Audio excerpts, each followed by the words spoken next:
launching its new 128-bit system, the Dreamcast, and we put it through the test. Will the new console live up to the hype? We go to the experts to find out.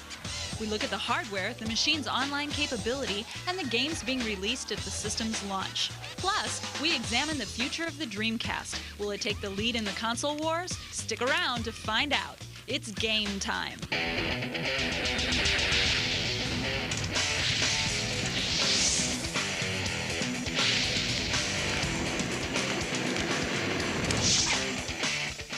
Is the Dreamcast Sega's ticket to a comeback, or is it Sega hype? Perhaps the real question is, should I buy it? Hi, I'm Lauren Fielder, and welcome to GameSpot TV's special Dreamcast edition. Adam is out and about on the Dreamcast trail to find out if Sega's new system is the real deal.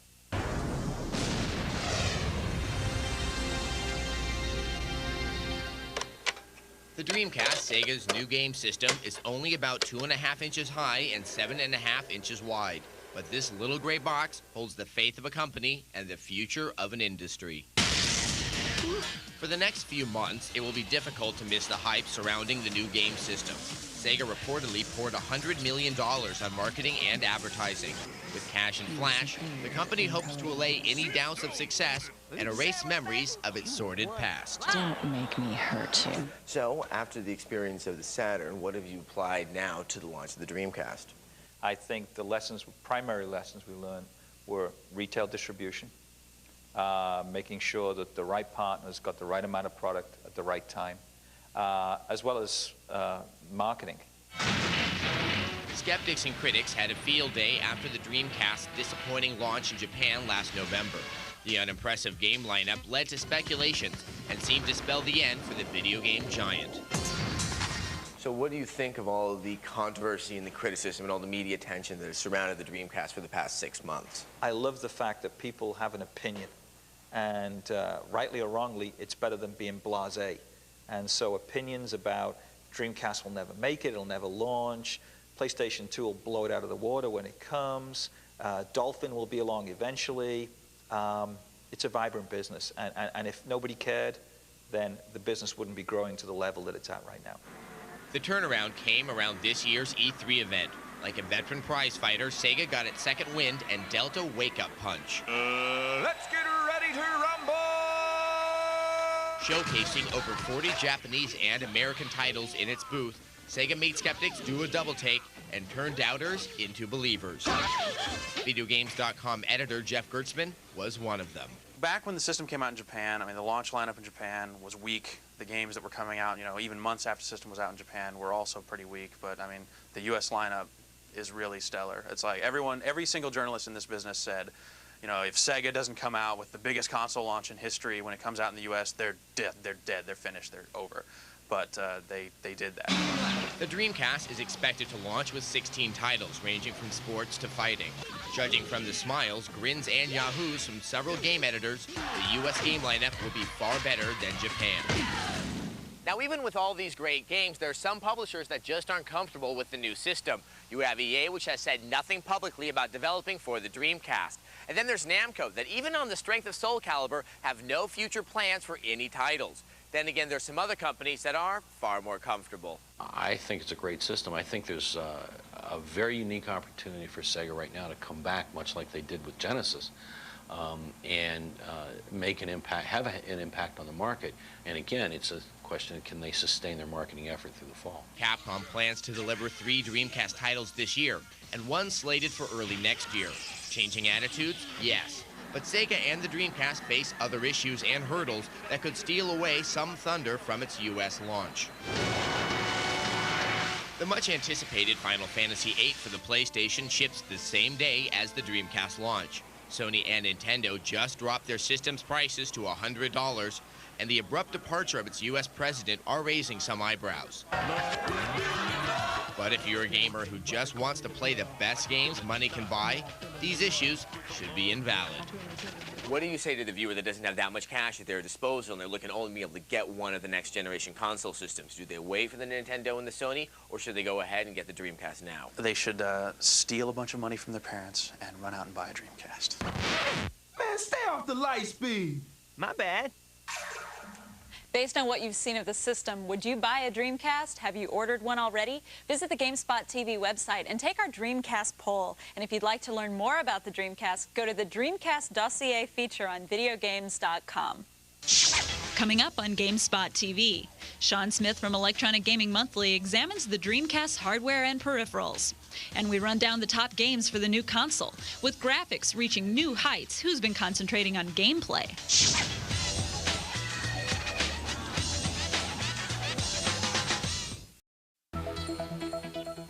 Welcome back. Time to check out just what makes the Dreamcast tick. Can the system withstand the test of time, not to mention the long hours gaming? Adam and EGN's Sean Smith dissect the game system and give us the lowdown.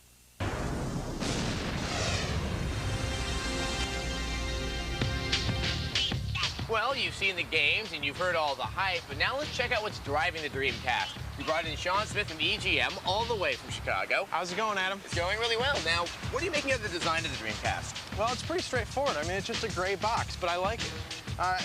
You've got the 4 controller ports in the front for multiplayer games, a couple buttons on top. There's nothing really cluttering the system. The only thing I'm concerned about is the fan. The system tends to get pretty hot, so I think there may be some heat issues in the future. But overall, I think it'll get the job done.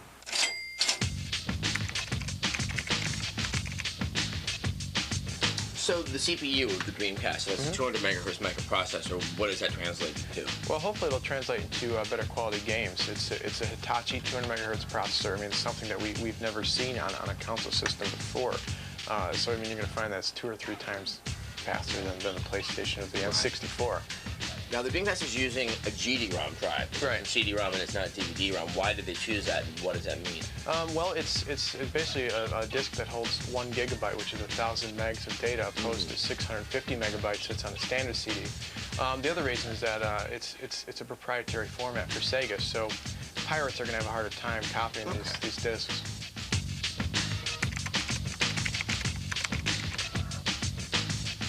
Now, the operating system is Windows CE. What's that going to do for the Dreamcast? Well, apparently it's a pretty easy operating system to program for, especially for PC game developers who want to port their games over to the Dreamcast. But in addition, I mean, I guess it's just a robust operating system to begin with. In fact, Microsoft has more employees working on Windows CE than they do on Windows 98. Please check the number and dial again. So, the modem. What's your verdict on it? I think it's the most exciting part of the Dreamcast at this point. I mean, it's a 56K modem. Console gamers have never had anything quite like that. And with the port's expandability, I mean, you can put an ISDN modem, a DSL modem, or even a cable modem in there in the future. It's really going to open up a lot of doors for online gaming for console gamers. So expandability, what's the potential for the system to grow? Well, since it's based on the Windows CE operating system, and it's got all kinds of ports for expansion, I think the Dreamcast is going to go places where console game systems never gone before. But real, bottom line, when are we going to have to see a new console system? Well, you know, 4 or 5 years from now, I think the PlayStation's been around that long, but another thing to consider is that 4 or 5 years from now, console gaming is going to be a lot different. And I think, at least in part, it'll be thanks to the Dreamcast. Until now, online gaming has been the domain of PC users. Well, that's about to change with Sega's online Dreamcast network. So what's it all about? Watch this.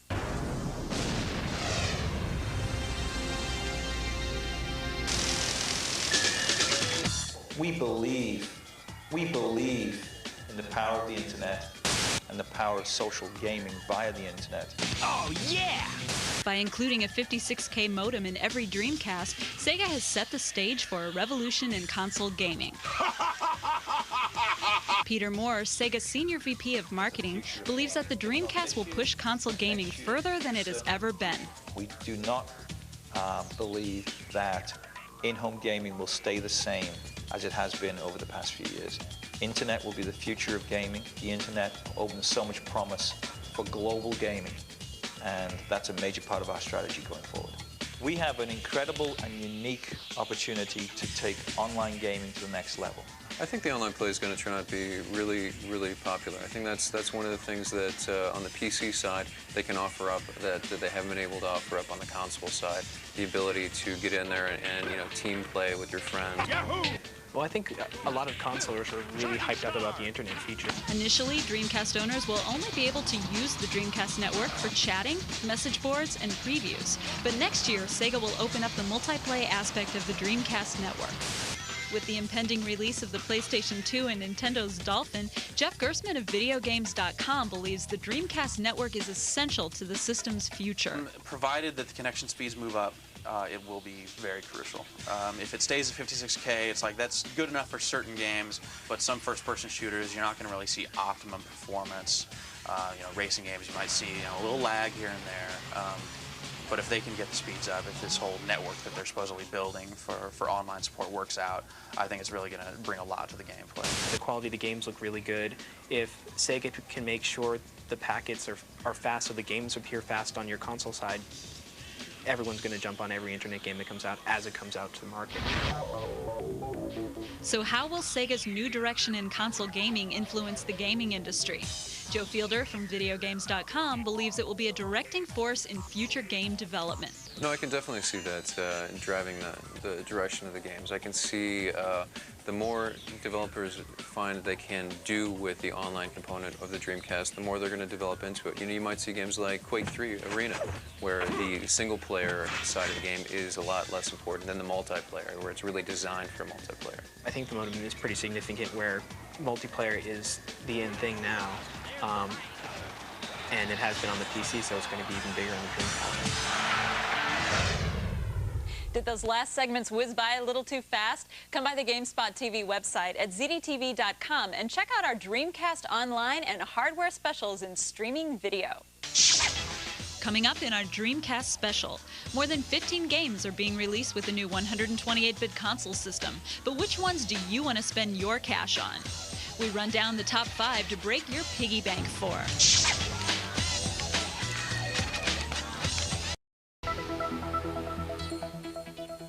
Welcome back. So the Dreamcast itself looks pretty solid, but what about the games? We spoke to the editors at VideoGames.com and got their favorite picks for the Dreamcast launch.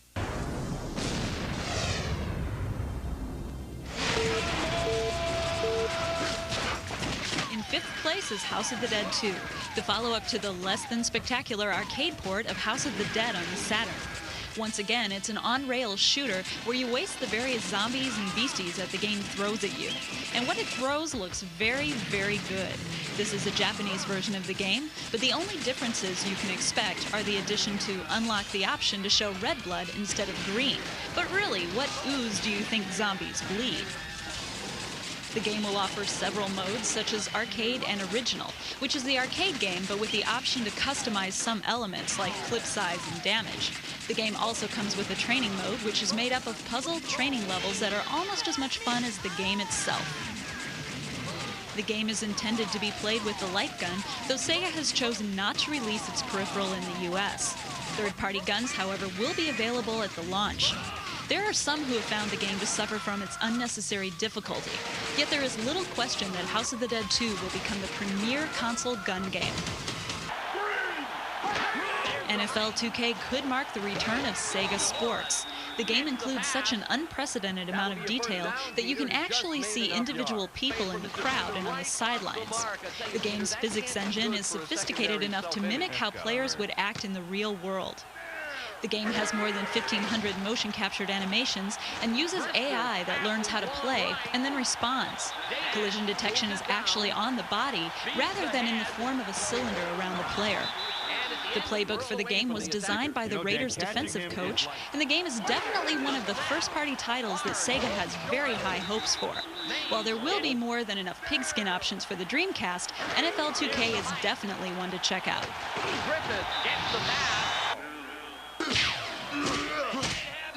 Ready to Rumble, despite what you may think, is unquestionably one of the stars of the Dreamcast launch. This over-the-top boxing game comes with 2 modes, Championship and Arcade. Championship mode is a single-player mode that lets you take a boxer from the bottom of the ranks to the top of the list. Arcade mode is what you'd expect, straight boxing. The game's controls are exceptional and simple.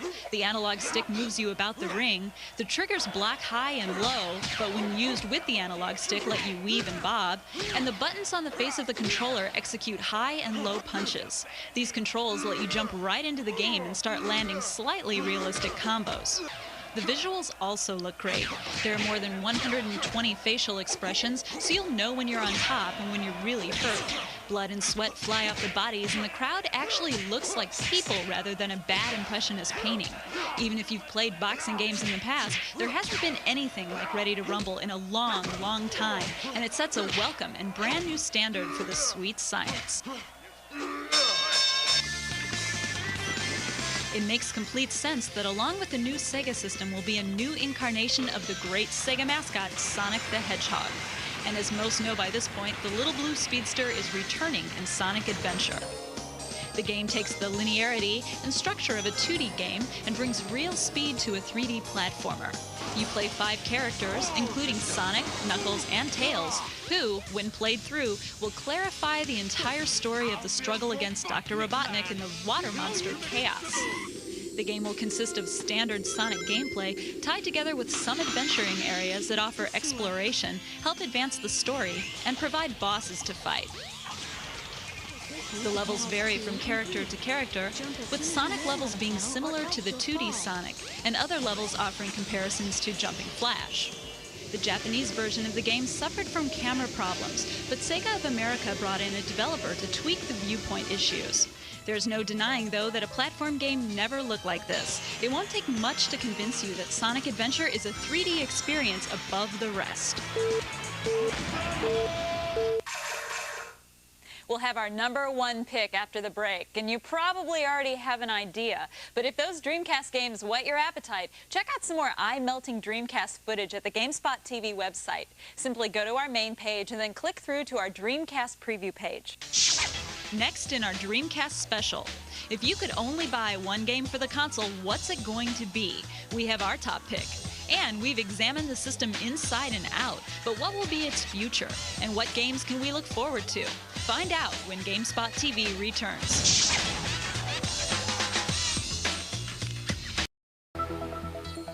Welcome back. All right, it's time to fill you in on what looks to be the top game launching with the Dreamcast, and it should come as little surprise.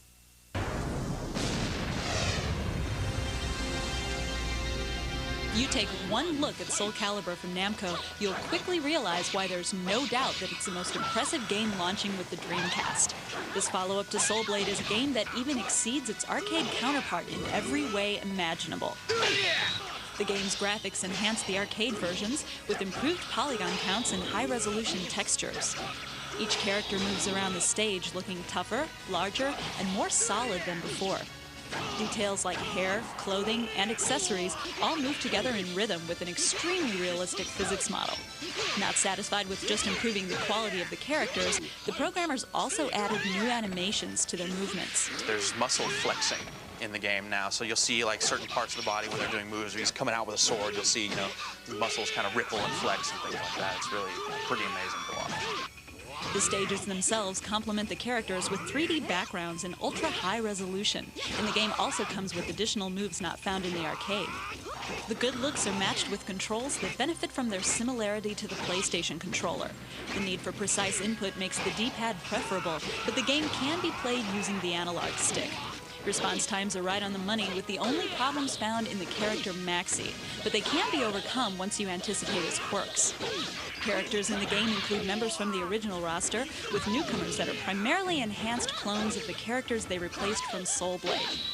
The house that Pac-Man built has outdone itself by taking the best fighter in the arcades, improved it, and brought it home for under $50. This is the game to show the world just how powerful the Dreamcast is. Namco, this will be their first and probably one of the few Dreamcast games they'll do if they are going to do any more. And they really went all out on the system. Simply put, Soul Calibur is an essential addition to any gamer's collection. If you can't get enough of Soul Calibur, you're struggling with the rest of us. But don't worry, here's our Dreamcast special intro pick.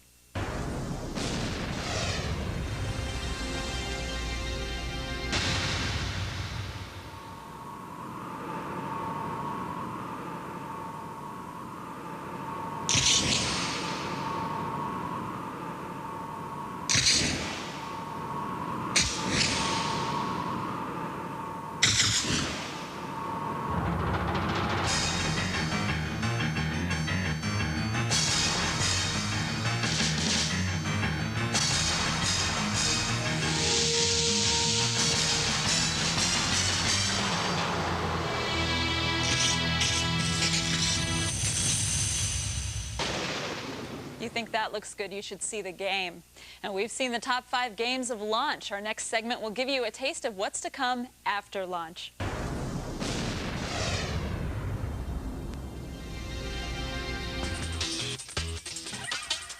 With Sega's Dreamcast network and more than 15 titles on launch, it looks to be an interesting fall. Can Sega keep up the momentum? This one's huge. I'm really looking forward to, beyond launch. I'm looking forward to Resident Evil Code Veronica. I think that's going to be really neat. Once again, Claire Redfield is in trouble.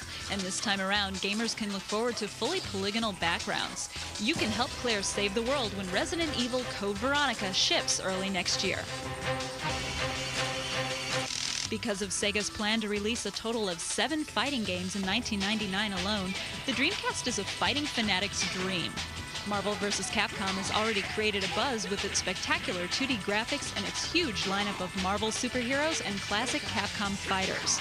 So pick up your favorite character and prepare to do battle when Marvel vs. Capcom is released this October. Shenmue looks to be the killer app for the system. Its focus on story development and the incredibly detailed graphics inspired Sega to devise a new genre just for Shenmue called Free. Free stands for Full Reactive Eyes Entertainment, and gamers can experience its Full Reactive Eyes Entertainment when Shenmue ships this December. And sports fans will not be left out in the cold with the lightning-fast speed of NBA 2000. Promising to play at 60 frames per second, NBA 2000 will have more than 400 individually modeled players and 28 NBA teams. Gamers should get ready for a slam dunk when Sega Sports NBA 2000 is released October 13th. While Sega plans to release 25 more games by the end of 1999, there are still a few titles gamers would like to see released in the U.S. I really hope that Seaman gets announced for the U.S. market, because just the whole thought of hooking up a microphone to Dreamcast and talking to a crazy fish head thing sounds like a lot of fun. Beyond that, I really hope that Namco decides to do Tekken Tag Tournament for the system. There's no doubt the Dreamcast games are spectacular and flashy, but the question is, will the system have legs enough to compete against Sony's PlayStation 2 and Nintendo's Dolphin? KO! Now here's something I'm excited about. Sega has announced that Seaman will be released in the United States, though a date has not yet been set. Well, that wraps up our special Dreamcast edition, but you can always go to the GameSpot TV website for more on Sega's new system. And if you have something to say about the new console, come to our chat on Tuesday at 8 p.m. Eastern. Till next time, bye.